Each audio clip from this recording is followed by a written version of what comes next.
Kalian pernah nggak sih kepikiran gimana kelanjutan hidup Nabi Musa setelah tanpa sengaja membunuh seorang pengikut Fir'aun dan harus kabur dari Mesir?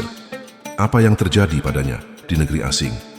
Nah, di video kali ini, kita bakal kupas tuntas kisah pelarian Nabi Musa yang penuh lika-liku dan keajaiban. Buat yang belum nonton kisah masa kecil Nabi Musa, kalian bisa cek video kita sebelumnya ya.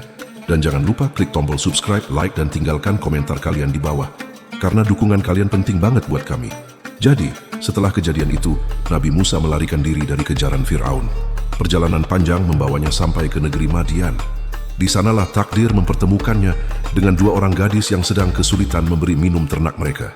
Dengan jiwa penolongnya, Nabi Musa pun membantu mereka. Ternyata, kedua gadis itu adalah putri dari seorang yang sangat dihormati di Madian, yang diyakini banyak ulama sebagai Nabi Syuaib.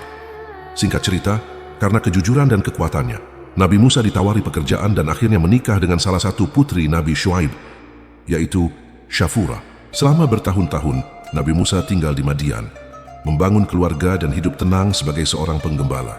Kehidupannya berubah total dari seorang pangeran di istana Fir'aun menjadi orang biasa di negeri asing. Sampai pada suatu malam yang dingin, ketika Nabi Musa sedang dalam perjalanan pulang bersama keluarganya, beliau melihat sesuatu yang sangat aneh dari kejauhan. Sebuah api yang menyala terang di atas bukit Tursina, atau yang dikenal juga sebagai Gunung Tur. Tapi anehnya, api itu tidak membakar semak di sekitarnya. Penasaran, Nabi Musa mendekati sumber cahaya itu. Di sanalah momen paling bersejarah dalam hidupnya terjadi. Beliau mendengar suara yang memanggil namanya. Itu adalah suara Allah Subhanahu wa Ta'ala yang memberikan wahyu pertama kepadanya. Di tempat suci itulah Nabi Musa secara resmi diangkat menjadi seorang nabi dan rasul. Allah Subhanahu wa Ta'ala memberinya dua mukjizat pertama yang luar biasa. Tongkat yang biasa ia gunakan untuk menggembala bisa berubah menjadi ular raksasa yang bergerak lincah. Dan tangannya jika dimasukkan ke dalam jubahnya akan keluar dengan cahaya putih yang menyilaukan tanpa cacat sedikit pun. Bersama dengan mukjizat ini, datang pula sebuah perintah besar. Kembali ke Mesir, bukan untuk lari lagi, tapi untuk menghadapi Fir'aun, sang penguasa tiran, dan menyerunya untuk menyembah Allah, serta membebaskan Bani Israel dari perbudakan. Nabi Musa merasa tugas ini sangat berat, apalagi beliau punya sedikit kendala dalam berbicara.